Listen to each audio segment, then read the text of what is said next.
Good morning, everybody. My name's Joel Gaslin, and I'm the Vice President of Sales and Marketing for Sightpath Medical. What I'm here to introduce you to is what we call our mobile femtosecond offering is called MOFI. Sightpath Medical was actually formed back in 1991. It started with a company called Midwest Surgical Services. And Midwest Surgical Services was formed in Minnesota. We're a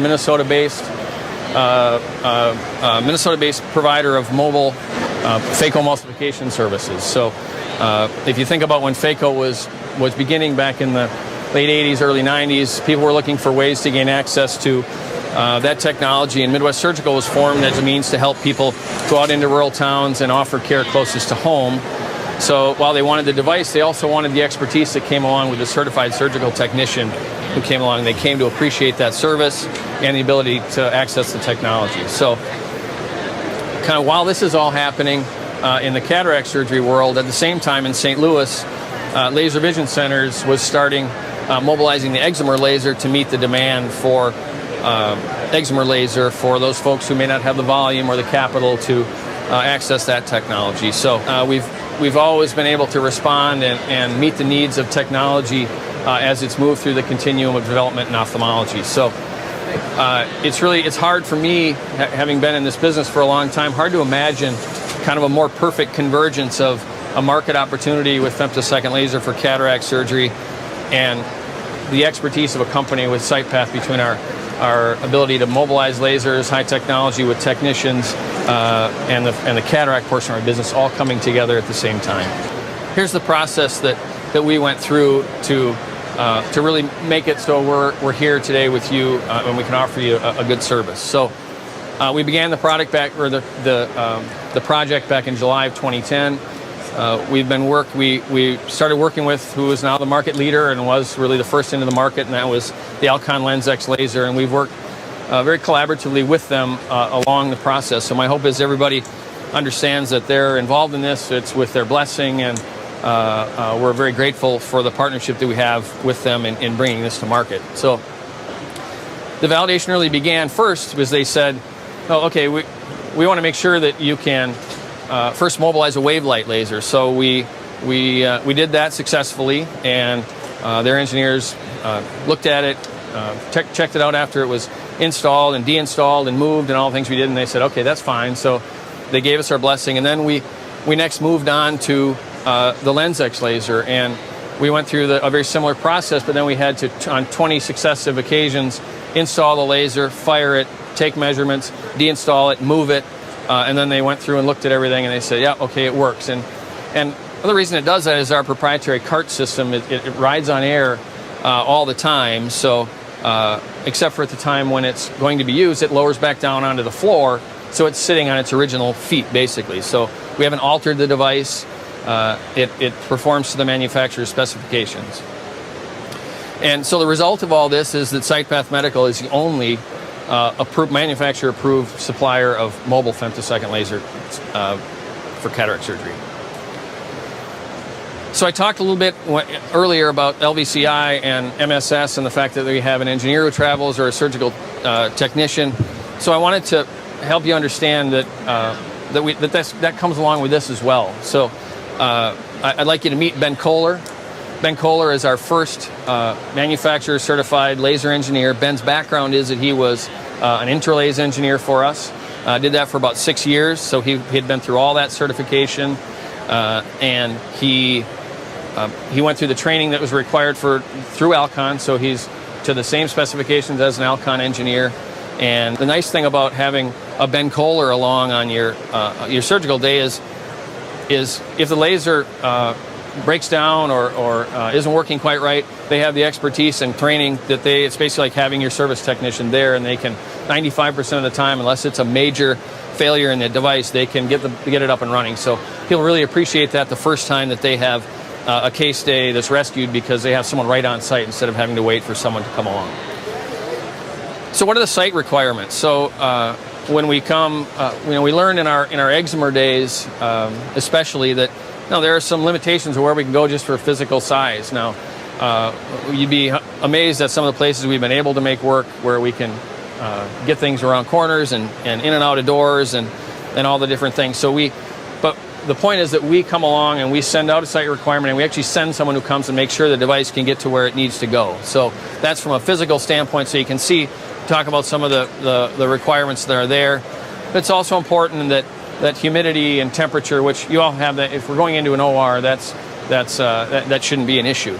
But what's interesting about the mobile opportunity too is that a lot of folks in an OR, they may not have the space where they'd want it sitting there all the time. So that's where Sightpath, this mobile option, really becomes interesting as well. It does need we can give you the specs for the kind of bed that's required, stretcher that's required. So what's the surgeon training that comes along with this? Again, it's in conjunction with the manufacturer. So specifically for this device, there's an online didactic portion that you go through. And then after that, the day before surgery, we do a wet lab, which consists of little sort of plastic models that they use to do sort of a hands-on skills transfer.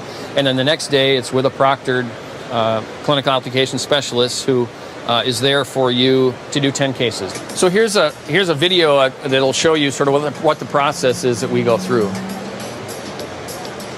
So I didn't talk a lot about our trucks, but our trucks are custom designed, and so they have a baffle system in there which allows the laser to ride on air.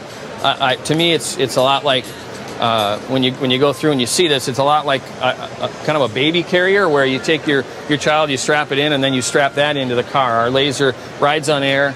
It moves on to the truck that you can see, and then it's strapped in, so it's riding on air the whole time. The trucks are always temperature controlled, humidity controlled, and then it's moved in for the day. And we'll watch this is Ben Kohler. We'll watch him go through his.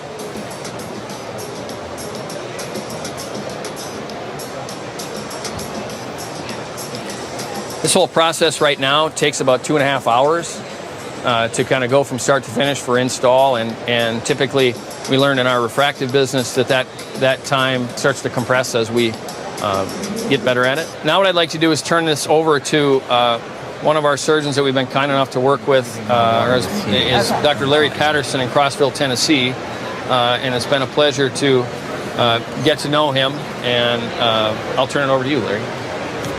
Thanks. Thank you guys for all coming. We actually have a history of going back with this company in an earlier iteration, one of the other names before they were Sightpath, doing RoRo with the LASIK. And if there's anything I think I would have done differently, so I would have just kept using them instead of buying my own laser. But anyway, that's a long story. For those of you who read ophthalmology management, I have written this month my 4th editorial about femtosecond cataract surgery, and the editorial basically starts saying that a couple years back I wrote an article where I said, this is kind of interesting, but it seems very inefficient, and how could anyone possibly afford it, and does it even really help? And then the second article is I've gotten a chance to look at this more. I'd had a chance to go here on the floor with one of the manufacturer's lasers and do a laser into a little piece of plastic, and it really was gee whiz cool, and it seemed like it held some promise, but I still didn't see how you would make it work and how would you pay for it. And then my third article last fall was when I'd actually visited a site that had the femtosecond laser. They were using the Lens X, and it blew me away because they were actually quite efficient using it, and it was amazing how well it worked. So I was still left with, how do I pay for it? Because I'm a small practice, solo practice in Tennessee, rural Tennessee. In fact, when I saw the video, I knew it was done somewhere besides Tennessee because of all the snow. But a good year for us was 1,000 cataracts, and that's total because I'm the only surgeon. So it's just a small center, one doctor, and that's it. And even with that, while you could debate whether or not it's possible for me to afford one, it just seemed to be too big of a risk. And I felt like if I bought my own laser, I was going to be looking at patients and begging them to have the laser instead of offering it as an option. And so when we found out about Sightpath and this new option, we got real excited about it. And we became the second practice in the nation to use Sightpath. David Dillman, Danville, Illinois was the first. So it has worked really well for us. And I'll just give you a little history of how it's worked for us. We made the decision, I think it was, we heard about it end of last year, and I think we made the decision in January to do it and sign the contracts, that sort of thing. and set our first start date as the second Tuesday in March. So this being April, that was just last month. And we've done this twice now. And we were concerned whether we would have enough patients our first day, because we were now asking patients to pay more than they had before, because we had been doing limbal relaxing incisions for years and charging for that, or doing presbyopic multifocal accommodating toric. We've done everything. And now we were going to be doing what was kind of the same thing, but it was going to cost more. And in some cases, nearly twice as much as what it used to. So we were nervous because we needed to get 10 cases a month. And was this going to work? And the staff was a little bit concerned. And how is this going to work? Well, our first day, we actually did get 12 people. And it went really, really well. But I want to jump straight ahead. By the end of the second week, after we had done our first cases, we had 19 signed up for the next month. Now, what happened? Well, one was that some of those people needed their second eye done, but the other thing was all of a sudden we'd all seen it happen, and it became real, and the staff was very excited. They're as excited about this as anything we've ever done, and word started spreading. We've not yet really done hardly any external marketing at all. We've just not had a chance to get to it yet. But we did have the local paper come down. We were halfway through the morning. It's my first day, and it's like, this is going great. Somebody called the local paper, and so someone called the local paper, and they came and took some pictures, and then we provided them with an article. And last week, there's a picture of me, the first in East Tennessee, blah, blah, blah, and showing a picture of us doing this. And anyway, it worked really well. So my first day, we have 12 cases. And despite what you hear on the floor, in fact, I got really nervous. If any of y'all have seen the article that Michael Wallace and his group put out of Australia, they showed the learning curve with femtosecond laser, and they were using a LensX. And it wasn't really pretty. They had a lot of complications. It got really good after 1 to 200 cases, but they definitely had a learning curve. And I have never docked an eye with an intralase, and so I didn't have that experience. So how was this going to go? Well, I will tell you, of my first 12 that day, all 12 of them had complete free-floating capsulotomies, every single one of them. I mean, it got to where after a while I was like, well, that's obviously completely cut. I'd just go in there with a cannula and push on the capsule, and I mean, it was. I didn't have a single tear, didn't have any manipulation or anything like that. So every time we've used this laser and cut a capsulotomy now, in about, I think we're up to, after the second day, 30-ish cases, they've all been free-floating. I don't know what people mean by free-floating. It's not like it's, swimming around the anterior chamber, but it's completely free of any attachment. And what I'm finding is once you figure out how to do your wounds, because I find the wound is one of the more tricky thing. Either you end up making it too central or too peripheral. If it's too central, obviously, it's not going to work well because you're going to have trouble. And if you do have that problem, you just pull out your dime and do it the way you used to do. If it's too peripheral, it hits the limbus, and you can't open it if you get into limbal tissue. So that's one of the things you have to deal with. But that was my biggest learning curve. Once I got that down, it was just taking my viscoelastic cannula and just piddling with it. It'd pop right open and inject viscoelastic in. And with the same cannula, I would just make sure, the capsule's free. Then I would take my hydrodissection cannula, and I'm learning a lot of things at this meeting, and I would do very gentle hydrodissection, tumping it down, getting those bubbles out of the way. There's a video in the video program this year. The guy's taken a phaco needle, and he's bent it to where he goes straight down. But anyway, what some people are doing is hydrating in between the incisions instead, and some guys aren't hydrodissecting at all. But removing the cataract, once we've chopped it into quadrants, it's really nice even for soft lenses that are kind of hard to chop. Now they're already pre-chopped. They come out real easy.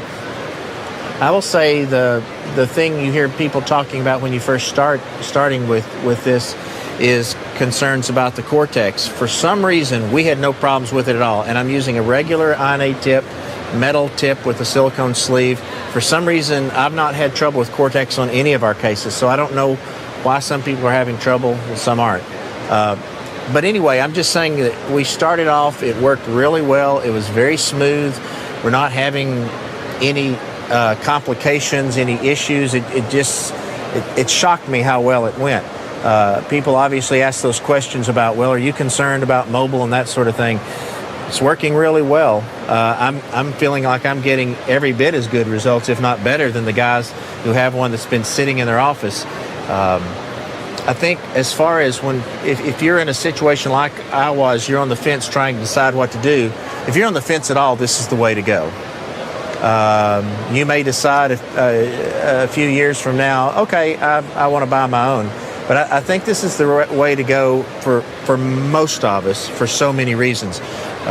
One is you don't have that risk of what happens if you buy a laser and it turns out it costs more than you thought it did. You know, you hadn't really thought about the marketing costs, and you forgot to add in the $40,000 a year maintenance, and things happen and this and that. So all of a sudden you're looking at patients and begging them to have femtosecond laser surgery. You know, we've not had to have that. In fact, it's been really easy. We've talked to patients in the room, and we'll just say we have two different ways of doing this. We can do the basic cataract surgery, which we've done for years, and it works really well.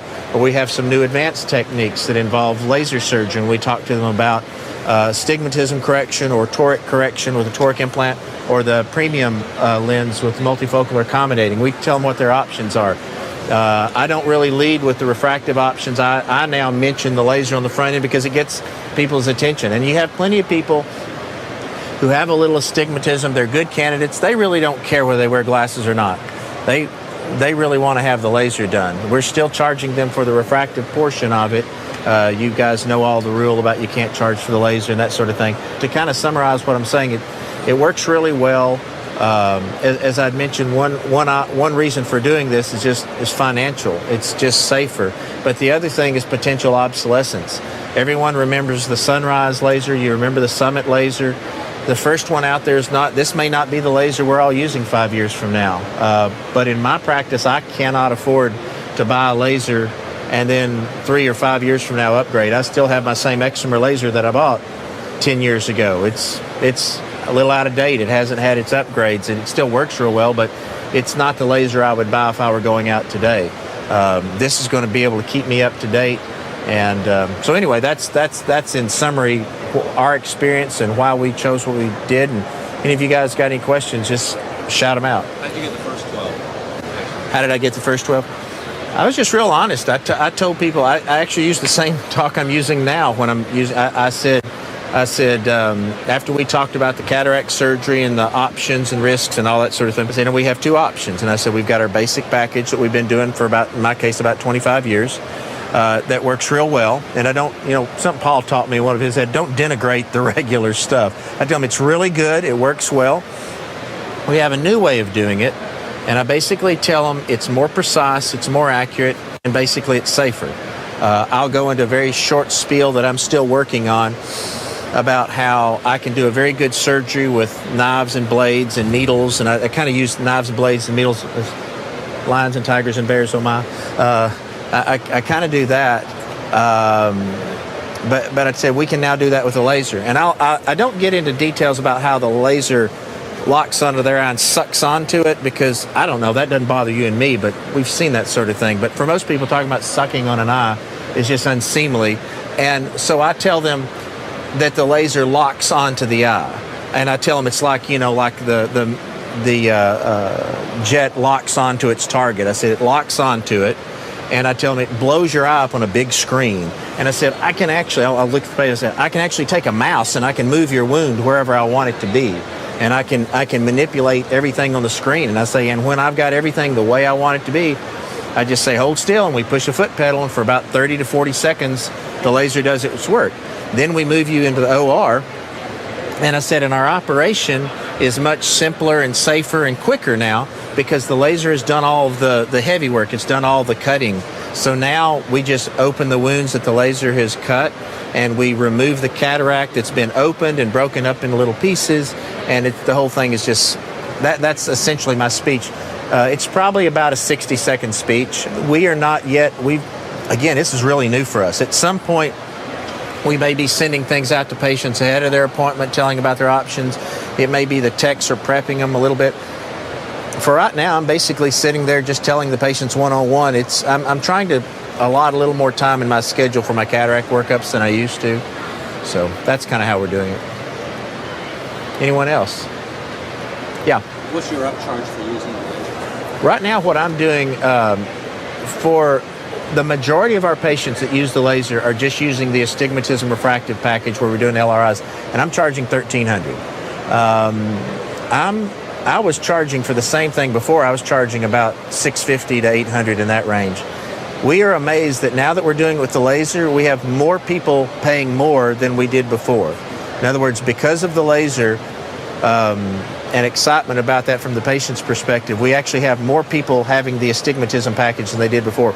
We used to call it our legal to drive package. I think we still call it that. And we will, with that package, either make both eyes distance or one eye distance, one eye intermediate, or occasionally for someone who just really loves to read, we'll have one eye intermediate, one eye really close, and just, depends on who you're talking to. And we charge more for the toric. It's closer to 2 and closer to 3 for the multifocal.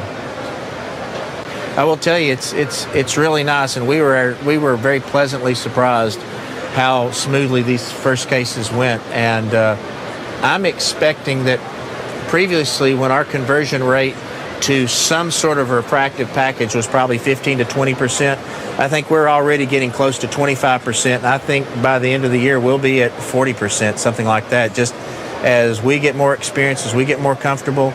Let me say one other thing. I co-manage with a certain number of optometrists, most of whom actually work for me. So it's not, and I went and talked to one of them and just told them about it. And now that I've talked to them in person and that they've seen the results, they're getting excited. And they're going to take a day off to come watch my next surgery day, And they said, just after you talked to us, we started getting really excited about this. That's all it is. Once you've seen it, and we're having our patients watch too. We have a window in the laser room. Let me mention one thing. 1 room or 2 rooms. For us, 2 rooms is definitely working better. We're putting it in the same room our LASIK laser is, but we're really enjoying doing that way because for right now, I go in there and do the laser, and they've got the next cataract ready. And by the way, we only do lasers we just do since they're coming just once a month or every 4 weeks. We're just doing laser day, and that's all we do that day. It's a VIP day. I tell patients that you get to come on our VIP day. We don't have we're doing about 3 an hour right now, and that's with me. I'll do the laser, and then we just move them straight into the OR, and I get gowned and gloved and sit down, and then I walk. As soon as I finish, I go into the next room where they've got the next guy in there ready to be docked and lasered, and we're doing, like I say, we're easily doing 3. I think we can do about 3.5 an hour. After next month, I've got a medical ophthalmologist who's been training with me, and he'll start doing that. Then I think we can very easily do 4 or 5 an hour. And this is, again, just out of a 1-room OR. So thank you. Thanks, Larry. I appreciate it. Thanks for your time. Our next presenter is Matt Jensen, is the Executive Director of Vance Thompson Vision in Sioux Falls, South Dakota. And he's been in this premium channel market for a very long time. And what he's going to really talk about is sort of what he calls a micro-costing exercise and how they arrive at their pricing. So without further ado, I'd like to introduce you to Matt Jensen. Thanks, Joel. We just moved into our own 33,000 square foot facility in Sioux Falls, South Dakota 2 weeks ago. So it's one of the first centers that we know of that's been completely built around femtosecond technology. Now, we're not a mobile practice. We went in heavy. It was 2 years ago at this meeting where we heard that we were receiving what we called Johnny 5. If you've seen the movie Short Circuit in the 80s, Johnny 5 was the 5th laser available in the United States, and so we were an early adopter of that technology. And we learned that we had a lot to learn to implement this properly. So one of the things we did right out of the gate is went to work on trying to come up with our model as to how we were going to talk to patients about it, how we're going to help them understand from a communication standpoint. But first of all, we need to figure out how do we set our prices in the first place.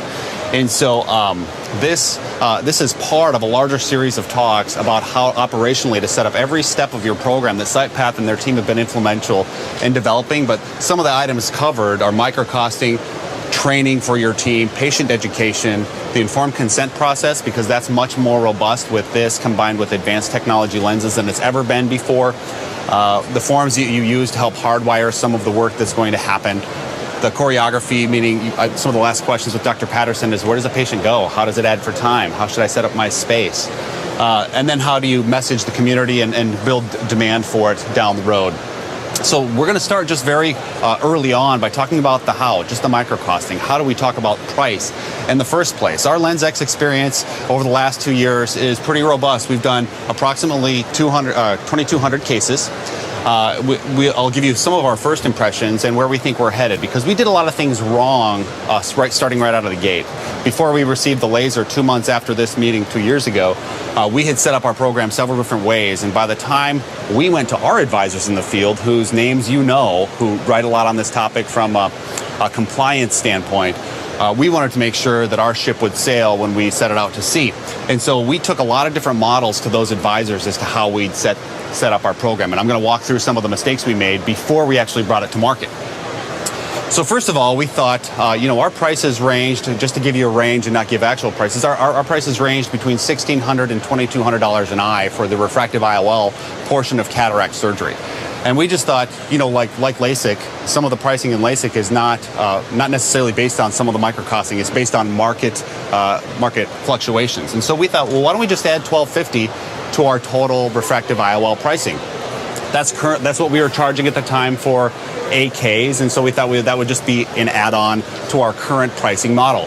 And we found very quickly, as we were talking to our advisors, that that's a little bit hard to do, because they just asked us very frankly. They said, great, so you're charging, let's say, $1,800 for an advanced IOL in conjunction with cataract surgery. We said, yes, we are. And they said, well, what's that charge for? And we'd say, well, it's for the advanced diagnostics and for hitting a refractive target and helping people see with spectacle independence after surgery, right? And they'd say, great. So now you're going to add this $1,250 now that you've got this new laser in your program. What's the $1,250 for? And we said, oh, great. So that's for the advanced diagnostics, some refractive outcomes, and for them to be as spectacle-free as possible after surgery. And they said, well, but aren't you already charging for those things? And so we learned very quickly that we needed to take a step back and rethink about how we were going to apply this technology to our program. And what it meant is we had to recreate not only our advanced IOL program, but even how we look at other refractive services within our own house. We needed to make sure that across the hall with our LASIK category and our refractive cataract category, that everything cross-checked and made sense with our existing programming. Things that we know that we can't charge for. We can't charge extra for time in this category. We can't charge for extra education. We can't charge for access or expertise or those things, and we all know that. But it really helped us understand what we call the two-fisted theory. The two-fisted theory is very straightforward, meaning on the left-hand side, what we started to notice is there's the traditional way cataract surgery has always been done. There's the incision, there's the capsulorhexis, there's the breaking up of the lens, there's the removal of that lens and the insertion of a new lens. That's all covered. That's all covered service territory. And that's all medical therapeutic, what Medicare and Blue Cross Blue Shield already pays for in your programs. Then on the other side of care is all these refractive services, things like advanced diagnostics and testing and aftercare, and if you've got a global fee, if they get a laser fine tune and all those different things. But there's a lot of scrutiny on this two-fisted theory because of how closely tied they are together. Because they're hinged by the lens being unbundled, there's a lot of scrutiny by this left hand looking over on the right hand side. And so we can't just add price willy-nilly to this right hand side of the equation for fear that it looks like balance billing or other things because of declining reimbursement in this side. With me? So coming up with our pricing model and our economic model in the first place is wildly complicated. And so what we decided early on is we were just going to see how far we could go by just looking at the microcosting of the actual work we're doing at the point of service, regardless of adding the femtoke to the program. What is the actual work we're doing? And so we went back to the books. We looked at that ruling in 2005, and we read very clearly what is it that we're allowed to charge for, cash-based, refractive-based, already, according to the guidelines that the federal government's already given to us. So you can see here, this is just the one from 2005. They did it again in 2008 when it talks about astigmatic correcting IOLs. But I'll just read this. Therefore, the presbyopia correcting functionality of an IOL does not fall into the benefit category and is not covered. Any additional provider or physician services required to insert or monitor a patient receiving a presbyopia correcting IOL are also not covered. For example, eye examinations performed to determine the refractive state of the eyes following insertion of a presbyopia correcting IOL are non-covered. So, non-covered services to measure the refractive or elective state of the eye is really, really important, and that's the avenue we chose to go down when setting up our program. So that gave us a lot of hope that if we did our homework, we could find a way to make this work economically in our program. So here's what we did. We went through not only our refractive IOL category, but also our LASIK category. And we looked at what is all the information that we feel like is medically significant for us to implant a lens and give someone their best possible refractive outcome. And we created 5 different categories for us to review that. This is what our practice did. Other practices have done similar exercises under some a reference to our program. And this is supplied also in an article that was done on CRS Today a couple of years ago. And so this is widely used now, and none of it will be novel. The 5 categories are testing, surgery, what's the lens fee itself, what about if there's some kind of complication or a fine tune is needed, and what do they need for additional aftercare beyond just what the payer might pay in the left-hand portion? Should there be additional aftercare for the refractive part, an extended season of time? Because we know that with neural adaptation and healing, we might not know if we're going to do a fine tune for 6 months. And so how does that equate to the left hand's 90-day aftercare? And so you can see some of the things that we've added here in each of the categories. In the testing category, there's things like refraction. We know that on the left-hand side of our equation, the medical or therapeutic side, we never charge for a refraction to the payer. We don't charge for corneal topography typically, unless it's medically indicated, and then we do. For OCT, for wavefront aberrometry, before or after to measure what kind of fine-tune we might need. Contact lens trial fitting and what was then called Orange and is now called Aura. Even though that's done in surgery or intraoperatively, to what extent are we charging extra? You know, in our house, we were doing that for a few years prior. So we had nice pricing already established for a lot of these things. You know, what are we charging for fine tunes, and how does our LASIK pricing fall into our pricing category for this advanced technology? And again, we're still only talking about the lens. We haven't inserted femtosecond technology into the equation. And the thesis from this whole thing is when you do this right, if you do all this work, and we went back and we looked at a couple hundred charts, and we said, how often are we actually doing this work? And if we had to come up with a price, what would we actually charge if we were microcosting it out? Then chances are your price will be such where you can afford to insert femtosecond technology within your program and not even charge for it. It can be just supplementary in a whole global package. And so let's walk through some of this together. You can see the same categories here. There's testing, there's surgery, there's the IOL upgrade fee, and there's complications or enhancements. And then there's the aftercare beyond the first 90 days. So the same categories ring through here. This is a very simple spreadsheet. Most of your office managers can pick this up and work with it. But what is the charge if you had to go to market and just charge for a refraction? What would it be? What part of your traditional office visit might be that refractive diagnostic care? How often are you doing it during that exam? Are you doing it dilated and undilated? Again, this is the right-hand part of the equation, the cash-based part of the equation. And what would then the weighted charge this times this, what would that be? And when you do it for all the categories, this can help you land somewhere close to what your go-to-market price might be. And so after doing that work, we saw 3 very clear, based on our chart review, categories being built. What are people who want both their distance vision and their near vision corrected? What's our charge for them? People who just want their distance vision corrected, but they have high astigmatism, what's the charge for them? And people who just want to be spectacle free after cataract surgery and are willing to pay for all the refractive services for that category. And those are the 3 distinct programs that sifted out from there. This is a lot of work. It's a lot of digging, but once you do the hard work first, then annually you just do a quick chart review to update what your pricing might be, what your frequency might be in any of these categories, and there's your rough price.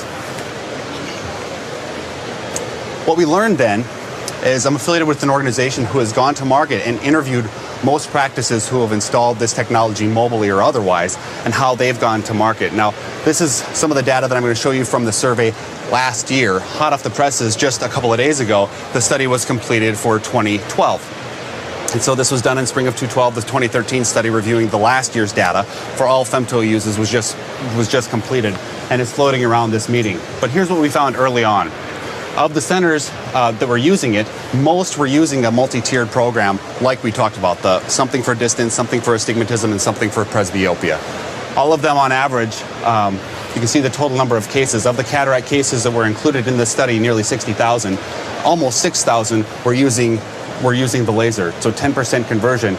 And you can see there, on average, how many cataracts they did per year and what their total conversion to one of the programs would have been. And this year's study, one of the summary points was, on average, in all 3 categories, if you stripped everything out and just averaged it, on average, they increased their price in each category roughly $850. And cash pay portion, on the right-hand portion, of the equation. And they did that in addition to getting the left-hand portion of the care, the reimbursable portion. So this is something, this year's study concluded that somewhere between 600 and 650 total lasers is enough to cost justify the capital intensive cost. The mobile program only makes it much more easy to digest. And so you've got a couple of good data sets now with what we heard from Dr. Patterson on the mobile program and this study to kind of make some good decisions here at the meeting. So now I'm going to hand it over to Joel to ask how Sightpath can help, because like we talked about at the beginning of the program, there's 8 different sessions that are pre-recorded with our program and other programs that we've helped mobilize this technology and get it going operationally in their program, get it optimized and out front and creating demand for their patients. But the last comment that I would just say is, Dr. Patterson said he's done no real marketing related to this technology. But what we're firm believers in, especially with this technology, is it's the experience itself that's the marketing.